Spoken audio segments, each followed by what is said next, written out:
To the class of Dilip sir science English. बच्चा लोग कैसे हो? मैं दिलीप मिश्रा स्वागत करता हूं आपका Dilip sir science English class में। दोस्तों today I have bring a new topic that is direct and indirect speech. बच्चा लोग प्रीवियस टर्न पे हम सब ने डायरेक्ट इनडायरेक्ट स्पीच के कुछ टॉपिक्स की चर्चा कर ली थी। क्या सीखा था हम लोगों ने? डायरेक्ट इनडायरेक्ट की डिफिनीशन क्या होती है, डायरेक्ट इनडायरेक्ट स्पीच क्या है, उसमें प्रोनाउन कैसे चेंज करते हैं, with example part 1, part 2, part 3 तीनों पार्ट्स में हमने देख लिया। अगर आपने पीछे के प्रीवियस वीडियोस नहीं देखे हैं तो go and search YouTube Dilip sir science English, उसमें direct indirect speech part 1, part 2, part 3 तीनों देख लीजिए। आज बच्चा लोग हम लोग शुरू करने वाले हैं एक नया टॉपिक, एक नई बात जो आपके लिए बहुत ही इंपॉर्टेंट है। प्रीवियस टर्न पे हम लोगों ने जरूरी और प्रीवियस बेसिक चीजें सीख ली हैं। आज हमें सीखना है, क्या सीखना है? Rules for changing direct speech into indirect speech. क्या है? Rules for changing tense.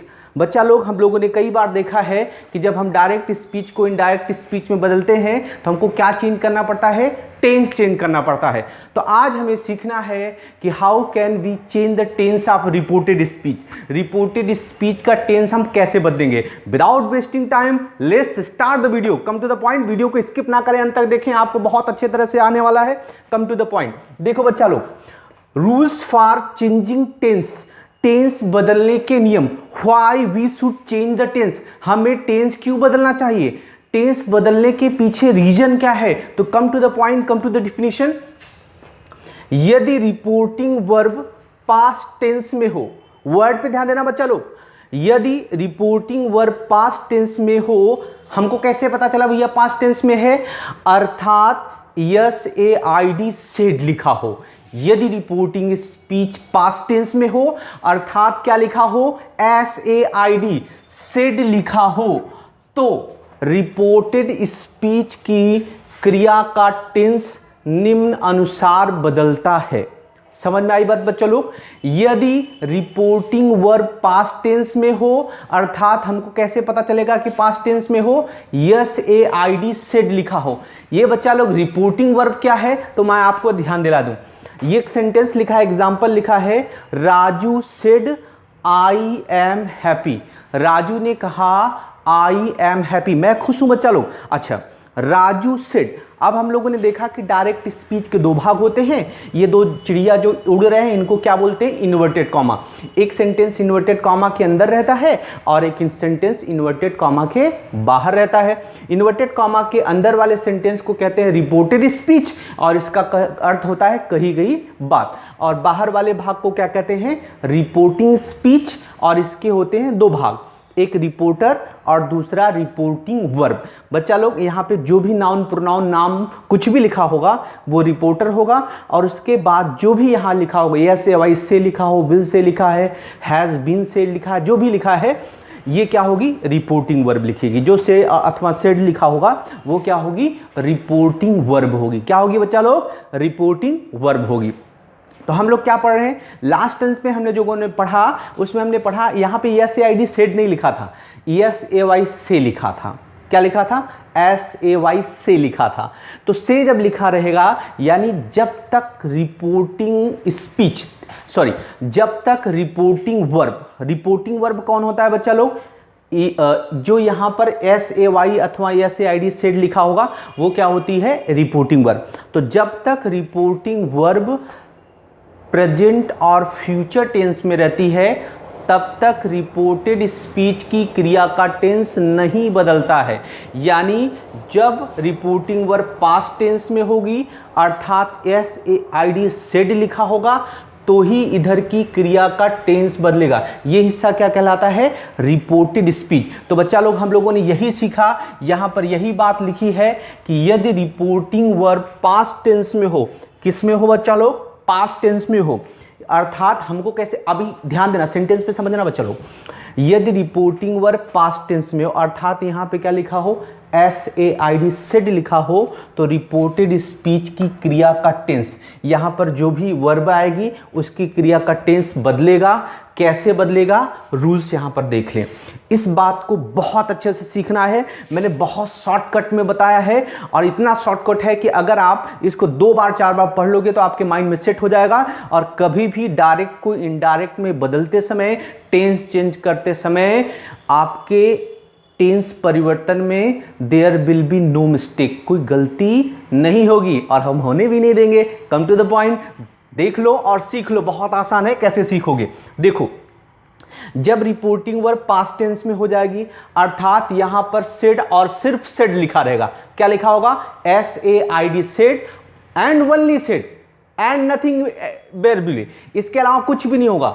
यहां पर SAID सेड लिखा होगा तो इधर की क्रिया का टेंस बदलेगा। कैसे बदलेगा? अगर इधर सेड लिखा है और यहां पर इज MR लिखा है, क्या लिखा है? इज MR लिखा रहे तो क्या बदलेगा? देखो, अगर रिपोर्टेड स्पीच में, डायरेक्ट स्पीच मतलब रिपोर्टेड स्पीच में IS मतलब इनडायरेक्ट स्पीच, DS मतलब डायरेक्ट स्पीच, IS मतलब इनडायरेक्ट स्पीच। अगर यहां पर सेड आ गया तो इधर की क्रिया का टेंस बदलेगा। अगर इधर पे लिखा रहेगा, क्या लिखा रहेगा? Is MR, is MR। अगर इधर लिखा होगा डायरेक्ट स्पीच में इज MR, तो जब हम उसे इनडायरेक्ट स्पीच में बदलेंगे तो उसके बदले हो जाएगा वाज वर। क्या हो जाएगा? Was were. इज MR के बदले क्या हो जाएगा? Was were. Is he seat एक वचनकर्ता के साथ इज आता है, आई के साथ एम आता है, और वी यू दे बहुवचनकर्ता के साथ प्रेजेंट में क्या आता है? आर आता है। और ही सीट आई के साथ वाज आता है, वी यू दे बहुवचनकर्ता के साथ वर आता है। वो हम प्रोनाउन नाउन के हिसाब से इज MR वाज वर लिखेंगे। यानी अब अगर यहाँ पर सिड लिख गया, अब इसको हम एग्जांपल से देख लेते हैं, आपको बहुत अच्छे समझ में आएगा। अब देखो, राजू सिड, सबसे पहले डायरेक्ट को इनडायरेक्ट में बदलते समय यह देख लेते हैं कि रिपोर्टिंग वर्ब से अथवा सिड के बाद TO2 लिखा है या नहीं। यहाँ पर सिड के बाद TO2 आया है बच्चा लोग?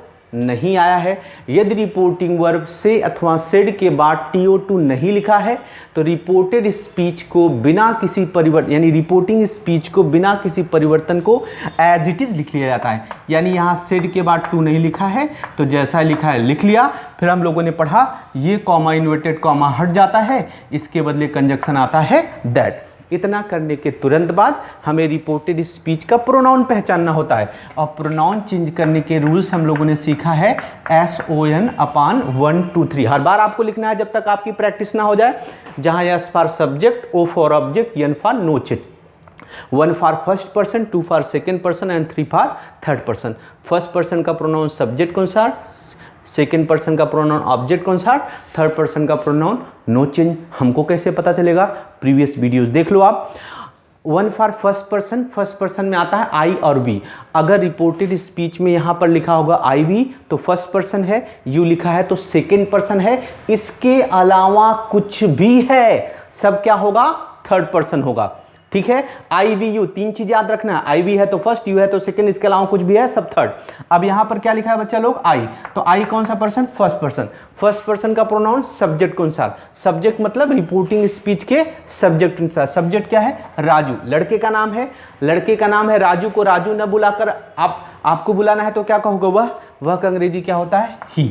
अब यहां पर रुक जाओ, यहाँ पे क्या आ गया? सेड, तो इधर की क्रिया का टेंस बदलना होगा। हम कैसे बदलेंगे? इधर देख लो, अगर इज MR आया रहेगा तो उसके बदले हो जाएगा was were. He singular subject है, एक वचन है तो वाज या वर में से क्या आएगा? वाज। हैप्पी लिख दिया और अंत में आ गया फुल स्टॉप। समझ में आया बात? देखो ध्यान दो, अब इसी तरह से हमें टेंस चेंज करना है और एग्जाम्पल अगले टॉपिक पे करेंगे, पहले इसको समझ लो। अगर रिपोर्टेड स्पीच में आया है इज MR तो उसके बदले लिखोगे आप वाज वर। हैज हैव रहेगा तो हो जाएगा हैड, कैन रहेगा तो कुड, मे का हो जाएगा माइट, शैल और विल दोनों का क्या होगा? वुड।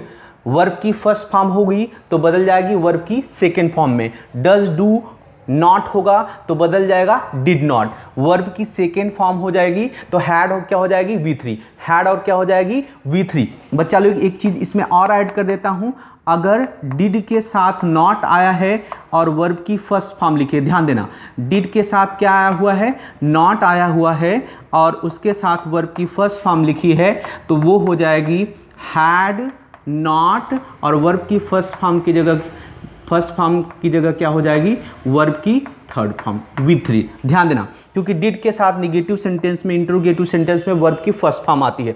डिड के साथ वर्ब की फर्स्ट फॉर्म रहेगी तो बदल जाएगी हैड, नॉट और वर्ब की थर्ड फॉर्म। क्लियर है बच्चा लोग? ध्यान दो, फिर से समझो। डज डू नॉट का हो जाएगा डिड नॉट, वर्ब की सेकेंड फॉर्म बदल जाएगी हैड और वर्ब की थर्ड फॉर्म में, और डिड नॉट V1 रहेगा तो हैड नॉट क्या हो जाएगा, V3 हो जाएगा। वाज वर रहेगा तो उसका क्या होगा, हैड बीन हो जाएगा। Should, would, could, might, must रहेगा तो नो चेंज। क्यों? क्योंकि ये ऑलरेडी पास्ट टेंस में है, ये ऑलरेडी क्या है, पास्ट टेंस में है। बच्चा लोग कहीं कहीं पर मस्ट को हैड टू में बदलते हैं, मस्ट को किस में बदलते हैं, हैड टू में, जहां पर फर्ज क्या होता है, अनिवार्य। वो आपके सिलेबस से बहुत ज़्यादा रिलेटेड नहीं, एग्जाम्पल मैं आपको बता दूंगा। तो क्या सीखा आपने, EJMR का वाजवर, हैज हैव का हैड, कैन का कुड, मे का माइट, शैल विल का वुड, वर्ब की फर्स्ट फॉर्म, वर्ब की सेकंड फॉर्म में। डज डू नॉट बदल जाएगा डिड नॉट, वर्ब की सेकंड फॉर्म बदल जाएगी हैड और वर्ब की थर्ड फॉर्म में। डिड नॉट V1 होगा तो हैड नॉट V3 हो जाएगा। वाज वर रहेगा तो हैड बीन हो जाएगा। Should, would, could, might, must, no change. अब आप कहोगे कि हम लोगों ने बहुत रामायण पढ़ा है, तो सरल शब्दों में आपको बताऊं, रामायण की बात करोगे डायरेक्ट टू इनडायरेक्ट बदलते समय टेंस बदलने में, तो उसमें हमने देखा है प्रेजेंट टेंस का हो जाता है पास्ट टेंस, प्रेजेंट इंडिफिनिट बदल जाता है प्रेजेंट इंडिफिनिट बदल जाता है पास्ट इंडिफिनिट में, प्रेजेंट कॉन्टिन्यूस बदल जाता है पास्ट कॉन्टिन्यूस में, और जो पास्ट इंडिफिनिट बदल जाता है पास्ट परफेक्ट टेंस में, और जो पास्ट कॉन्टिन्यूस टेंस हो जाता है वो बदल जाता है पास्ट परफेक्ट कंटिन्यूस में। तो इतना सब आपको याद रखने में होगी प्रॉब्लम, इसके लिए शॉर्टकट में लिखा है बच्चा लोग। ये आपको लर्न कर लिया, आपने सीख लिया, तो आपका एक भी टेंस चेंज करने में कभी मिस्टेक नहीं हो सकता, आई गारंटी। आपको बस छोटा सा लर्न करना है। Come to the next point. अब एक और बात आई कि डायरेक्ट को इनडायरेक्ट स्पीच में बदलते समय कुछ निकटता सूचक शब्दों में भी परिवर्तन करना पड़ता है। एक एग्जाम्पल देख लो। अब यहां पर लिखा है Rani said I am reading now, यहां पर एक वर्ड आया है बच्चा लोग नाउ। अब ये क्या है, निकटता सूचक शब्द है या समय सूचक शब्द है। मैं अब पढ़ रही हूं, तो यहां पे आप समझ सकते हो कि कुछ निकटता सूचक शब्दों में, या आप अगर कहना चाहो तो ऐसा भी कह सकते हो समय सूचक। ठीक है, कुछ निकटता सूचक या समय सूचक शब्दों में भी परिवर्तन करना पड़ता है। आप कैसे होगा, आप देखो, अगर सेंटेंस में इधर पे कहीं पर भी लिखा होगा दिस, तो क्या हो जाएगा, दिस का दैट, दिस का दोज, हियर का देयर, कम का गो। अच्छा, जैसे I am coming to Mumbai, कोई अपने दोस्त को फोन कर रहा है और कह रहा है tomorrow I will come to Mumbai, tomorrow I am coming to Mumbai, कल मैं मुंबई आने वाला हूं। तो आने का मतलब है दूसरी जगह से दूसरी जगह जाने वाला है, तो कम का यानी कहीं जाने के अर्थ में होगा, तो कम का क्या हो जाएगा, गो। एग्जाम्पल में हम डिटेल में समझेंगे, पहले आप ऐसे ही लर्न कर लो। दिस का दैट, दिस का दोज, हियर का देयर, कम का गो। नाउ और जस्ट लिखा होगा सेंटेंस में, दोनों का क्या हो जाएगा, देन। कैसे, यहां पर आप देखो, सबसे पहले यहां पर सेड के बाद टू नहीं आया है, जैसे लिखा है ऐसे लिख दिया, रानी सेड। उसके बाद कॉमा, इन्वर्टेड कॉमा हटेगा, कंजक्शन क्या आएगा, दैट। आई है तो प्रोनाउन पहचानोगे, कौन सा पर्सन, फर्स्ट। फर्स्ट के ऊपर क्या लिखा है, एस। एस फॉर मतलब सब्जेक्ट, सब्जेक्ट कौन है, रानी। रानी लड़की है, वह के लिए क्या आएगा, सी। अब देखो यहां पर एम आया है, इधर पे सेड आया, सेड है तो EJMR के बदले क्या हो जाएगा, वाज है, वर्ब में से कोई एक चीज। सी एक सिंगुलर सब्जेक्ट है, क्या आ गया, वाज। अब रीडिंग लिखा है तो आप रीडिंग लिख ही दोगे, उसमें कोई चेंज नहीं करना है आपको। लेकिन यहां पर नाउ है, नाउ समय सूचक शब्द है, तो नाउ के बदले बच्चों क्या होगा, देन। नाउ या जस्ट दोनों के बदले क्या होगा, देन। तो आपको इनडायरेक्ट बनाते समय यहां क्या लिख देना होगा, देन। अब जाके आपका सेंटेंस क्या होगा, करेक्ट होगा। क्लियर है? तो इसी तरह से आपको चेंज करना है। एगो के बदले बिफोर, 10 का so, tonight that night, today का दैट डे, एस्टरडे के लिए होगा द प्रीवियस डे या द डे बिफोर। एस्टरडे लिखा होगा तो आप क्या लिखोगे, द प्रीवियस डे या the day before. Last night, last week, last month, last year हो तो उसके बदले हो जाएगा the previous night, previous week, previous month, previous year. इन्हें लास्ट लिखा है तो लास्ट के बदले आपको द प्रीवियस कर देना है।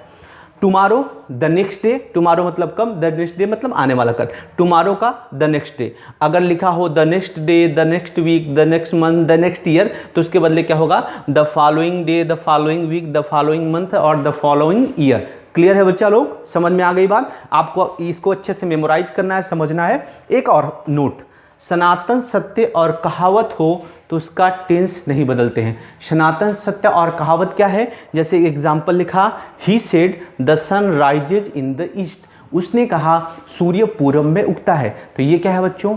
ये सनातन सत्य है। पहले भी सूर्य पूरब में उगता था, आज भी उगता है और इन फ्यूचर भी क्या रहेगा? उगता रहेगा। तो अगर आप कहोगे कि सूर्य पूरब में उगता था, टेंस बदल दिए तो क्या होगा? ये अर्थ का हो जाएगा अनर्थ। ऐसा नहीं है, पहले भी सूर्य उगता था, आज भी उगता है और आगे भी उगता रहेगा। माइट इज राइट, जिसकी लाठी उसकी भैंस। गॉड इज एवरीवेयर, भगवान सब जगह है, ठीक है ना। ट्रूथ इज गॉड, सत्य ही ईश्वर है। तो ऐसी कुछ कहावतें होंगी, वैज्ञानिक ट्रूथ होगा, साइंटिफिक ट्रूथ होगा, जिसको आप कहते हो जैसे water freezes at 0 degree centigrade temperature, पानी 0 डिग्री सेंटीग्रेड पे क्या होता है? बर्फ में बदल जाता है। तो सदा सत्य रहने वाली बात है। ये क्या है? साइंटिफिक ट्रूथ है। The earth moves around the sun, पृथ्वी सूर्य का चक्कर लगाती है, ठीक है ना। Water freezes at 0 degree centigrade temperature, 2 and 2 makes 4, 2 और 2 होते हैं 4। तो mathematical truth, scientific truth, geographical truth, सनातन सत्य, कहावत, रिलीजियस ट्रूथ, ऐसे सत्य को हम क्या कहते हैं? सनातन सत्य, सदा सत्य रहने वाली बात, सार्वभौमिक सत्य, अंग्रेजी में यूनिवर्सल ट्रूथ। ये प्रोवर्ब्स, कहावतें, इनका टेंस नहीं बदलते हैं। एग्जाम्पल में देख लें, ही सेड, टू नहीं आया है तो जैसा लिखा है वैसे हम लोगों ने लिख लिया, ही सेड, ये कॉमा इन्वर्टेड कॉमा हट गया, इसके बदले आ गया कंजक्शन दैट। अब यहाँ पे लिखा है the sun rises in the east, ये वर्ब की फर्स्ट फॉर्म है, राइजेज लिखा है, लेकिन चूंकि ये क्या है? सनातन सत्य है, कहावत है, इसलिए इसका टेंस नहीं बदलने वाले हैं। सनातन सत्य है, जैसे लिखा है वैसे लिख देंगे, भले यहाँ रिपोर्टिंग वर्ब किस में लिखी है? पास्ट में, the sun rises in the east. तो बच्चा लोग, आई होप कि आपको बात बहुत अच्छे से समझ में आ गई होगी। आप इसका क्या करें, स्क्रीनशॉट ले लें। मैं आपको यहाँ पर 2 सेकंड का टाइम देता हूँ, टेक द स्क्रीनशॉट, आप ले लें और इसको अच्छे से सीखिए बच्चा लोग, क्योंकि जितना बढ़िया से आप इसको सीखोगे, आगे आपको टेंस चेंज करना बहुत अच्छे से आ गया होगा। Okay, now thank you for watching the video till then. बच्चा लोग, नेक्स्ट वीडियो में हम लोग एग्जाम्पल के साथ ये सारी बातें सीखेंगे, और तब तक आपको करना क्या है? आपको ये रूल्स बच्चा लोग एकदम मेमोराइज कर लेना है। बेटा याद नहीं करोगे तो कुछ नहीं होने वाला है। इस रूल्स को मेमोराइज करने के अलावा we have no option, no choice, कोई विकल्प ही नहीं। अगर आपने इसको नहीं याद किया तो you can not change direct speech into indirect speech. और पक्का मुझे पता है कि आप ऐसा करोगे नहीं, आप इसको अच्छे से लर्न कर लोगे, मेमोराइज कर लोगे, और उसके बाद नेक्स्ट वीडियो में हम एग्जांपल्स देखेंगे और आप मेरे साथ फटाफट सेंटेंस बनाओगे। Okay, see you tomorrow, bye bye.